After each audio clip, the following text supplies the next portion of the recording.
Olá, estamos começando a nossa live de hoje. Agradeço os 606 mil inscritos no meu canal. Muito obrigado mesmo. E digo, você que gosta do conteúdo do canal, das análises, da nossa perspectiva crítica, analítica, propositiva, das entrevistas, do conjunto, né, do que nós propomos aqui no canal, a defesa intransigente do Estado Democrático de Direito, das liberdades democráticas, da Constituição de 88, indique a uma amiga, um amigo. É fácil, o blog do Vila, Marco Antônio Vila, diga para ativar aquele sininho que avisa as notificações, as novas postagens, coloque like no que vocês gostaram e use, como vocês muito bem fazem, a página dos comentários, né? As entrevistas, a partir de amanhã já temos uma série de entrevistas que vão ser postadas, entrevistas bastante interessantes que nós organizamos sempre no sentido de qualificar a reflexão sobre o Brasil. No Twitter, vocês podem me seguir pelo Vila Marco Vila, no Instagram pelo @Marco Antônio Vila Oficial e na plataforma www.cursosdovila.com.br.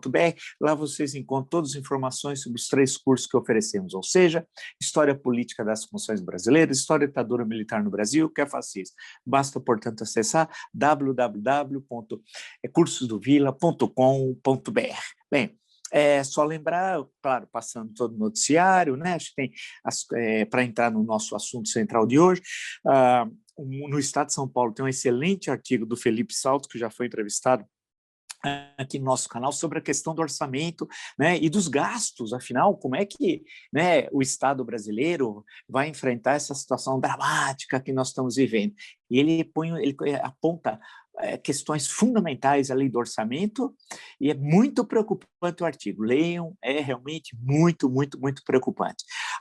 Também a repercussão do depoimento dado ontem pelo delegado Alexandre Saraiva, né, da Polícia Federal, lá do Amazonas, né, que deu à Câmara dos Deputados. Excelente depoimento. E quem quiser conhecer o delegado, basta acessar aqui o nosso canal, a entrevista aí com bastante tempo, num bate-papo muito bom, sobre os desafios da Polícia Federal na Amazônia Legal, né, que é muito mais do que o estado do Amazonas, né?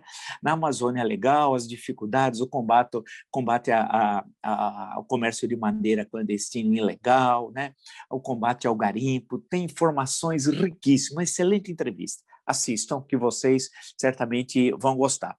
E no orçamento de 22 também, só para aproveitar essa questão orçamentária que eu tinha citado anteriormente em relação ao artigo do Felipe Salto, não tem previsão para os efeitos da Covid-19. Realmente, isso para 22 é fantástico, é fantástico o que nós estamos assistindo. Eu nunca imaginei que nós passaríamos por isso. É um caos, um governo caótico, né? No Ministério da Economia é um incapaz, né? Eu sempre falei que ele é o Pacheco do S.R. Queiroz, né? E seu imenso talento. É de uma incapacidade absoluta, um homem que sequer um livro tem, e hoje voltou a falar uma nova bobagem, né? Ele é um sujeito que opera lá no mercado, conhecimento de macroeconomia, conhecimento de Brasil, de estrutura de Estado, esse homem não tem, é um desastre, mas era chamado de posto de Ipiranga, né? Agora, cerca de um mês atrás, num jantar demoníaco aqui em São Paulo, quarta-feira, um dos empresários presentes lá, eram pessoas sem expressão, vale lembrar, no mundo empresarial, só destacar, mas um deles, bem medíocre, disse o seguinte: o senhor, se dirigindo ao Pacheco, seu imenso talento, conhecido como Paulo Guedes, o senhor é o general da economia brasileira ou algo do gênero, um desses capachos que existem por aí, né? Que é ridículo, né? Chamar o Paulo Guedes, só se for general no sentido Pazuello. Grande Pazuello. Vai acabar na cadeia, Pazuello, você vai emagrecer lá na cadeia, porque a boia lá não é tão boa como que você tem em Manaus, hein? Não sabia que o Pazuello é do andar de cima lá de Manaus. Fui ler um pouco sobre a família dele, grande Pazuello, mas independente disso é um criminoso, né? É um copartícipe do genocídio do Bolsonaro, também responsável. E vai pagar sentando no banco dos réus, não como vingança, mas como justiça. Eu tenho falado isso há meses, fui o primeiro a dizer isso do nosso Nuremberg, né? E não vai ser a prisão em Spandau, né? Tal qual na Alemanha. Aqui vai ser em Bangu 8, no caso dos cariocas, podia sugerir ao Bolsonaro, que fez a vida política no Rio de Janeiro, sabemos que nasceu em São Paulo, e no caso do Pazuello, não sei, ele pode preferir Brasília, Papudo, ou depois eu vou procurar um presídio em Manaus que eu não conheço, mas eu vou entrar, pesquisar e ver um bom lugar para ele ficar lá, pensando nos crimes que ele cometeu, né? Vamos em frente, então. Vamos deixar de lado os criminosos. Mas falar de Brasil, Bolsonaro não dá para deixar de lado criminosos, né? Arranja crime. Mas vamos lá. Grande assunto do dia. Como nós fizemos a previsão aqui, você vai dizer, você sabe o que vai dar na Mega Sena? Não sei. Só sei 17, 20 e 23, os outros 3 números fica para você. Mas, eu não sei, mas tem coisas da política brasileira, e eu que estou escrevendo aqui, e trabalhando duro nessa história com o Cícero Brasil, primeiro porque a nossa historiografia é brilhante, é excelente. Segundo, historiografia mesmo, produzida na academia. E segundo, que a coisa mais difícil é conciso, de você conseguir resumir questões importantes sem cair no panfletarismo ou numa visão empobrecida de certos acontecimentos históricos e apresentar ao público leitor a brilhante bibliografia que existe no Brasil, os estudos no campo da história econômica, política, social e por aí vai, né? Então, então fico passando, olhando, passo por ali, certas coisas, depois também de acompanhar presencialmente. Pô, 50 anos, no mínimo, de história política brasileira, de você estar ali vendo o que está acontecendo, né? Já desde os 10 anos lá, lendo os primeiros jornais, revistas, vendo, tentando entender com as limitações da idade, e depois, já na universidade, estudando. É fácil entender o que vai acontecer, né? Não precisa ser um gênio da raça, desde que você tenha um compromisso com o conhecimento científico e não com o panfletarismo, e nem com o extremismo, e nem com uma visão de mundo que a sua garganta vira de aluguel a serviço de terceiros, que não é o caso aqui e nunca foi, nunca será, né? Sendo assim, aí eu fui, claro, ver a instalação da CPI. Sabia, como é óbvio, né, isso é absolutamente normal, que seria uma sessão um pouco tensa, mas para os padrões do Senado foi bem encaminhada. Melhor que se fosse na Câmara seria o caos, porque na Câmara tem gente que era para estar preso, né, mas está na Câmara dos Deputados, gente horrorosa, gente baixa, marginais, né, aquele extremismo nazifascista bolsonarista, gente que tem histórias e se diz conservador, mas se fosse olhar a vida, que conservador é aquilo. Mas aí estava no Senado, eu sabia, e já tinha anunciado aqui que no Senado a tropa de choque bolsonarista teria enorme dificuldade para trabalhar. E ela foi tímida hoje, não tinha condições, né? Teve lá um senador do DEM, teve um outro senador lá que deu uma palavrinha, e apareceu até Flávio Bolsonaro de tipóia, sim, porque ele foi passar no Ceará, lá tinha lá um triciclo, quadriciclo, raio lá que seja, que ele tombou na praia lá no Ceará. Ele não está nem aí, tal como o pai, é um genocida, né? Não está nem aí que as pessoas, nós temos quase 400 mil mortes. Ele quer passear e gozar da mansão de chocolate, 6 milhões de dólares, né? De reais, perdão, e que ele esqueceu já. Ninguém mais fala do assunto, né? Como é que ele conseguiu os recursos, etc, etc, etc. Eu não esqueci, vou repetir sempre, né? Ele disse que foi uma loja que ele tinha uma franquia de chocolate que possibilitou aquilo. Tá bom, aquilo lá é dinheiro da rachadinha, ele é tão ladrão como o pai, os dois são ladrões, porque pecular, insisto, é uma expressão muito amena, eles são ladrões de dinheiro público, né? Então, quando a gente começar a definir ladrão por ladrão, a situação muda no Brasil, né? Apesar que o combate à corrupção no Brasil agora parece que é algo difícil de ser realizado, porque vocês estão acompanhando tudo que está acontecendo nesse ano. Bem, mas deixando isso de lado, olhando a sessão da CPI, começava com a instalação com o senador mais velho, é o que determina o regimento, o senador Otto Alencar, no caso, né? E aí tinha a eleição do presidente, vice-presidente e a indicação pelo presidente do relator. É assim que funciona. Teve uma liminar da justiça, uma piada de primeira instância, aquela absolutamente ilegal, mas, inclusive não entendia sequer o funcionamento, achava que o relator seria eleito pelos pares e não indicado pelo presidente. Quer dizer, uma coisa patética, aquela liminar, né? E, evidentemente, aquilo foi derrubado na justiça, nem poderia ser aceito, e corretamente agiu o presidente do Senado, Rodrigo Pacheco, em relação a essa questão, que é um verdadeiro absurdo. Bem, se instalou aqui presencialmente, né? Teve todas aquelas dificuldades normais, questões de ordem, né? Figuras, tudo faz parte, tal. Mas no final o que interessa é que o governo perdeu e perdeu de goleada, mas perdeu de goleada, né? Na medida em que foi eleito o presidente que o governo não queria, o vice-presidente que o governo não queria, o relator indicado pelo presidente que Bolsonaro também não queria. Em suma, né, deu tudo errado para o governo. A questão toda os titulares são 11, dá a entender que momentaneamente 7 estão de forma independente e 4 com o governo. Nesse sentido, a convocação, por exemplo, de depoentes, vai ser quem vai ter o controle é a presidência, a vice-presidência e a relatoria, né?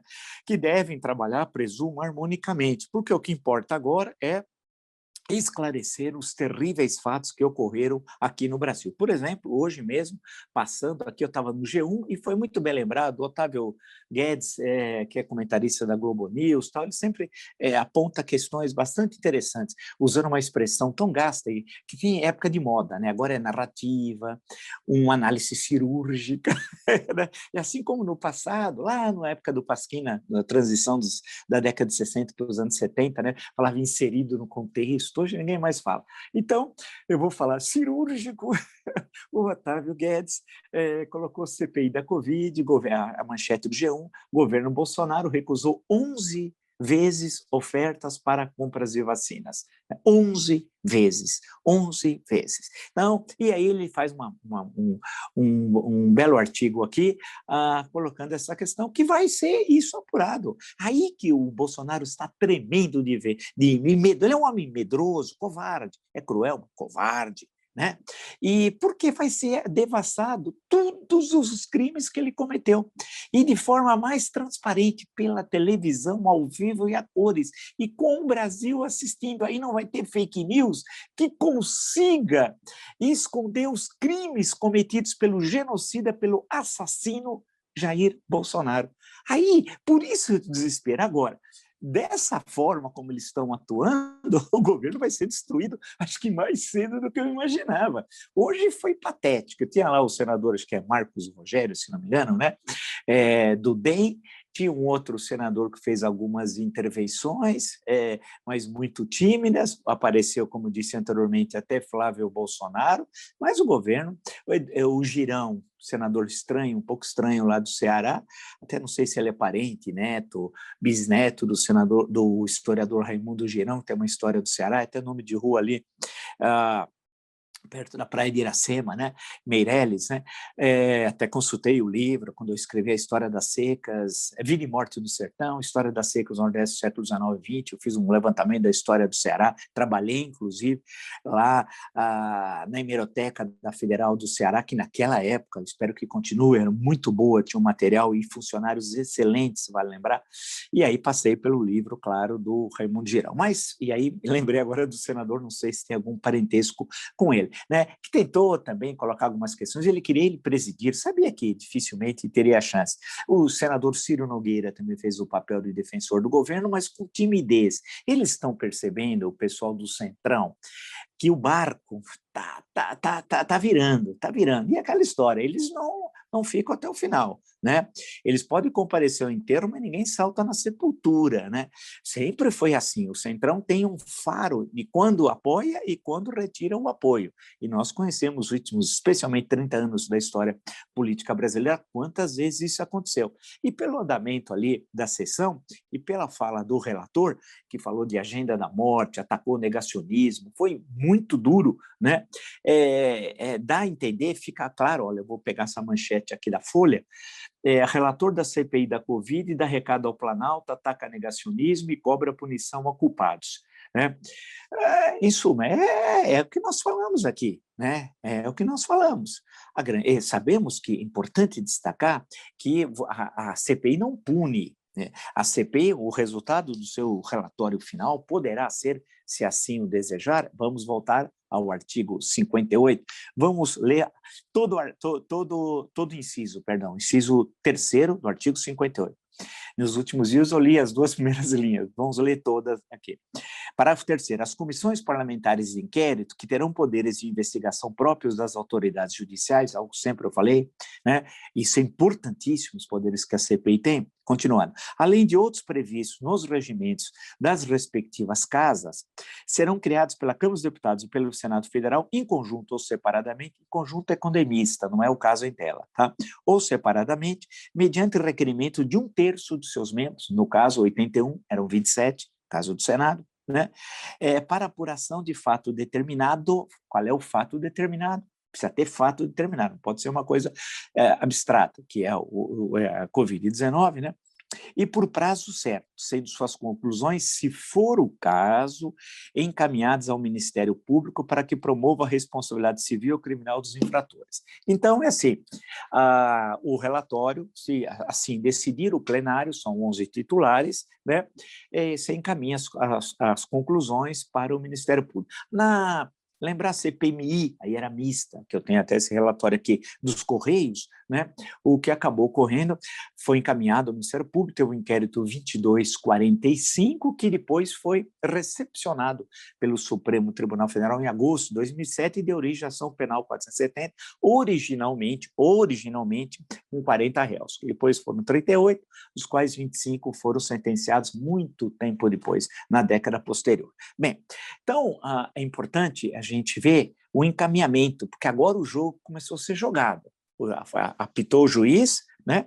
E o jogo começou jogado. Falando em juiz, o Flávio Bolsonaro está indignado com o presidente do Senado. Ele achou que o presidente do Senado estaria a serviço, né, da família quadrilheira. Não, ele deixou bem claro que não é, e assim o fez, inclusive conversando conosco aqui nesse espaço, vejam a entrevista, que não colocaria nenhum obstáculo, criar dificuldades ao funcionamento da comissão, né? Esse não seria o seu papel. Ao contrário, criaria as condições dentro do prédio do Senado, que é amplo e muito amplo, né, das condições, no caso das sessões presenciais, e depois outros tipos de sessão, você pode fazer por telesessões. Se até PEC, proposta de emenda constitucional, é por telesessão, a justiça brasileira, na primeira instância, segunda instância, terceira instância e quarta instância, está funcionando dessa forma, por que uma CPI não poderá, em caso de necessidade, funcionar por teledepoimentos e tal? Claro que alguns deles, certamente, terça-feira, inclusive, apenas que está sendo dito agora,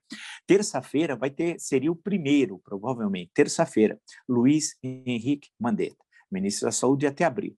Se ele só falar o que está no livro Um Paciente Chamado Brasil, do qual eu estou lá 2 vezes citado, como ele tinha dito na primeira entrevista ao canal e depois a segunda entrevista já foi sobre o livro, né? Aí vai começar a apresentar os crimes cometidos pelo genocida, pelo assassino Jair Bolsonaro, né? Então, terça-feira, o Brasil vai começar a parar. Claro que depois vem Nelson Teich, provavelmente será esse, depois Pazuello. O Nelson Teich ficou menos de um mês, não chegou a completar 30 dias. Ficou muito assustado com tudo aquilo. A imagem dele na reunião de 22 de abril é fantástica, né? De um lado está o Weintraub, que chamava os ministros do Supremo de vagabundos, e do outro lado estava a boiada, abriu a porteira, o Salles. Ele estava entre Lúcifer e Asmodeu, né? Era uma coisa assim, pavorosa, né? Assustadíssimo com aquele bando de loucos, né? A Damares dando gritos, o Paulo Guedes dizendo que tinha lido Keynes 3 vezes. Acho que não entendeu nada. E em inglês, meu Deus, leu Keynes. E aí o Braga Neto falando em plano Marshall, desde o dia 22 de abril, já passou um ano, cadê? Não tem uma linha do plano Marshall. Outro falastrão, Braga Neto, falastrão. Cadê o plano Marshall? Se a Europa, depois da Segunda Guerra, onde teve o Plano Marshall, tivesse lá um Braga Neto, ela estaria até hoje destruída. Ela foi reconstruída rapidamente porque foi organizada pelo chefe do Departamento de Estado norte-americano, George Marshall, né, que evidentemente era um homem sério, não era um paspalhão como o Braga Neto, homem ridículo, que faz parte da caterva bolsonarista, que é pisado por um capitão terrorista e acha aquilo absolutamente normal. Bem, então, a semana que vem, aí começa, né? E nessa semana, essa sessão foi importante, depois vai estabelecer agora o modus vivendi de funcionamento da comissão, cronograma, quem vai ser chamado, como, etc. Né? E o cenário vai ser os depoimentos, vai ter os ministros, né? Ministros da Saúde, aí vão chamar cientistas, perfeito, tem de chamar os grandes cientistas, todos aqueles que já indicaram com muita antecedência a tragédia, né? Os negacionistas, meu Deus, aquele pessoal amigo do Mengele, gente muito boa, que nega tudo, eles são terraplanistas, negacionistas, tudo, ia ter gripezinha, né? O ápice da pandemia seria dia 8 de abril do ano passado, né? Vamos lembrar tudo que eles falaram, né? Ia morrer 3 mil, né? Já está morrendo 400 mil, tem uma pequena diferença de 397 mil brasileiros e brasileiras, essa turma aí. Então, claro que, como eu disse aqui, e olha que tudo que está sendo dito aqui está ocorrendo, como eu disse aqui, um mês de CPI não precisa muito, não. Um mês. No final do mês de maio, né? Na próxima, meu aniversário, no final do mês de maio, o que vai acontecer? Já tem um material, pô, esplêndido para ajudar, para qualificar o pedido de impeachment, que eu espero que aquela reunião de sexta passada dê frutos agora, né? Além das questões já conhecidas, que são gravíssimas, os crimes de responsabilidade cometidos pelo genocida Bolsonaro, mas esse um mês de trabalho não precisa esperar o relatório final, não. Só o que vai aparecer. E aí o Bolsonaro, que é um fraco, um covarde, imagina esse homem numa guerra. Vocês imaginam esse homem numa guerra? O que seria? Ele não tem a mínima capacidade de ser militar, né? Ele não tem condições, né? Ele não consegue conviver com pressão. Você imagina, eu leio aqui, está recheado ali, fico vendo os grandes historiadores militares, eu gosto muito do Anthony Beevor, né? Que tem lá sobre Berlim 45, Stalingrado 41, 42, né? O Dia D, puxa, 1944, ele tem livros, cara, ele é excelente e tal. E além de outros grandes historiadores que trabalham com essa questão. Eu fico lendo aquilo e vendo o que é o desenho daqueles momentos históricos. Imagina o Bolsonaro, né, no Dia D, na invasão da Normandia. E você imagina o general Heleno? Você imagina o Braga Neto, Ramos, imagina Bolsonaro, essa turma. Imagina o Pazuello coordenando a logística do dia D. Não, pensa sinceramente. O Pazuello comandando a logística do dia D. O que seria? O que seria? Por isso que tanta coisa que nós vamos fazer depois de resolvermos esses problemas da Covid aqui. Uma delas é discutir a promoção de oficiais. Não é possível. E, além disso, o ensino, porque não é possível chegar general de 4 estrelas o Heleno. O Pazuello tem 3, né? E os outros, o Ramos, Braga Neto, essa turma aí, é inacreditável, né? Que conestam um genocídio, e para todos sempre isso estará registrado na história do Exército. Não adianta dissociar. Para mim, eu sei que é uma coisa instituição, outra coisa é a caterva, né? Os capachos de Bolsonaro, eu sei que são coisas diferentes, capacho e instituição, mas a história, o que está ocorrendo, eles fizeram uma associação maléfica, mas fizeram. E a instituição, com todo o esforço que fez o general Pujol e agora o general Paulo Sérgio, os dois como comandantes do Exército, não conseguiram dissociar, porque são milhares de oficiais do Exército, da ativa ou da reserva, que estão no governo e ganhando uma fortuna. E não querem saber de história do Exército, de instituição, que eles querem saber de grana.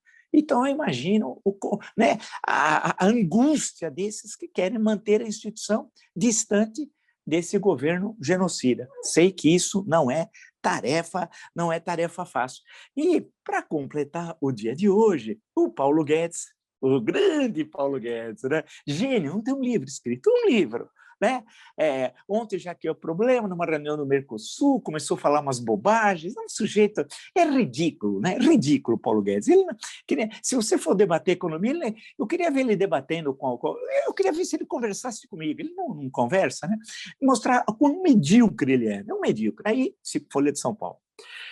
Guedes diz que chinês inventou o vírus e tem vacina menos eficiente do que os Estados Unidos. Em reunião sobre saúde suplementar, o ministro pediu que a gravação não fosse transmitida. Dados de eficácia não podem ser comparados. Aí vem na reunião que participaram os ministros Ramos e Queiroga, ele usa essa expressão que é do grupo dos extremistas nazifascistas bolsonaristas do vírus chinês. Isso é bom nesse momento que nós temos na China somente o principal parceiro comercial, em mais de uma década, temos na China o fornecedor dos insumos necessários para a vacina Coronavac, temos na China a produção de equipamentos que são fundamentais para o enfrentamento da Covid-19. O Paulo Guedes, o patético, ridículo, um palhaço, né? Com perdão de expressão, os palhaços que são sérios e trabalhadores, né? Não é esse, né? Ataca a China mais uma vez. Então, sendo assim, né, vocês estão percebendo como é que está se desenhando toda a conjuntura, né? Está caminhando para a crise final do governo Bolsonaro. Claro que, quando eu falo crise final, atentem que precisa de ação política. Nada ocorre por si só, né? Você precisa da ação política. O Bolsonaro vai atacar, hoje, voltando para o Palácio, vai atacar a CPI, amanhã vai atacar a CPI, voltando para o Palácio, vai atacar a CPI, na quinta-feira, na live criminosa que ele faz, ele vai atacar a CPI, ele vai agora ficar desesperado, ele vai querer, vai também, com dinheiro público, o gabinete do ódio, vai atacar a CPI violentamente, com o meu, com o seu, com o nosso dinheiro, ele vai querer criar um clima de guerra, e não sei, durante a semana vamos confirmar, se no dia 1º de maio, que tinha dito que os evangélicos tinham falado, eu comentei aqui, há uma semana atrás, eles fariam uma manifestação em Brasília no dia 1º de maio de apoio ao Bolsonaro, e disseram à época, basta consultar, portanto, não estou inventando nada, que colocariam 1 milhão de pessoas lá. Era um negócio tão absurdo, primeiro, porque não vão colocar 1 milhão de pessoas, segundo, que nós estamos na pandemia, e tudo em nome de Jesus, quer dizer, eles estão em nome do dinheiro, do vil metal, eles são os homens do 30 dinheiro, eles querem grana, né? Então eu fiquei falando, nessa manifestação o intuito era apoiar Bolsonaro e golpe de Estado, e os outros, os extremistas bolsonaristas, falando em golpe de Estado com Bolsonaro, ou eles falam AI-5, porque eu disse ontem que o Bolsonaro confunde o artigo 5º da Constituição com o ato institucional número 5. Como ele é um mandrião, ele não leu nem o artigo 5º, porque é longo, dá preguiça, é um mandrião, e nem o ato institucional número 5, que é curto, mas nenhum nem outro, porque ele só lê coisas rápidas, de 3, 4 linhas. Tal. Então, ele vai tentar colocar fogo no país. É esse o intuito. Vai fomentar ataques a supermercados, vai começar a falar em exército na rua. Prepare-se. Hoje foi dada a largada para o fim do governo Bolsonaro. E insisto, esse fim depende, é condição sine qua non da ação política. Sem ação política, não há fim de nenhum governo. Ele não cai por si só, né? A inércia não por si só não muda nada, você precisa da ação de um movimento, e o movimento é a ação política. Portanto, hoje, e assistindo a sessão, e a tranquilidade com que o presidente da sessão, mesmo o relator, o vice-presidente e outros parlamentares agiram sem cair nas provocações do ladrãozinho, o Flávio Bolsonaro, o ladrãozinho, né? Olha que ele levou dinheiro, esse rapaz, hein? Aprendeu bem com o pai, como não trabalhar e ganhar dinheiro, desviar dinheiro público, roubar dinheiro público, né? Aprendeu bem, é uma família realmente maravilhosa, o DNA de criminosos, né? E olhando toda a sessão, no fim, quando terminou todo o clima, é possível afirmar que o Bolsonaro perdeu de goleada hoje. E quando o Bolsonaro perde, o Brasil ganha, né? Ou seja, é o começo do jogo. Começou muito mal. Agora vai depender justamente dos que defendem as liberdades democráticas, o Estado Democrático de Direito e a Constituição encaminharem bem a CPI e a solicitação do sólido pedido de impeachment. Sem o quê? Não terá êxito se não tiver a participação da sociedade civil. A sociedade civil é fundamental, então ela tem de estar participando, e aí com o que é possível no momento da pandemia. Tem inúmeros instrumentos para isso. Tá bom? Então, vamos lá, nos encontramos então amanhã, Agradeço os 606 mil inscritos no meu canal, muito obrigado mesmo, né? Sempre digo, você que gosta do canal, do conteúdo, das lives, das entrevistas, da perspectiva da defesa intransigente do Estado Democrático de Direito da Constituição, indique a uma amiga, um amigo, né? Blog do Vila, Marco Antônio Vila, diga para ativar o sininho, que são as notificações, coloque o like no que vocês gostarem e usem, como vocês muito bem fazem, a página dos comentários, né? Teremos as entrevistas a partir de amanhã, as novas entrevistas, nós temos mais de 100 excelentes entrevistas, vale destacar. Lembro também que no Twitter vocês podem seguir pelo Vila Marco Vila, no Instagram pelo @MarcoAntônio Vila Oficial e na plataforma de cursos www.cursosdovila.com.br. Lá vocês encontram todos os cursos que nós estamos oferecendo. História política das Constituições Brasileiras, História da ditadura militar no Brasil, que é fácil. Basta acessar, portanto, a plataforma www.cursosdovila.com.br. Nos encontramos amanhã. Até!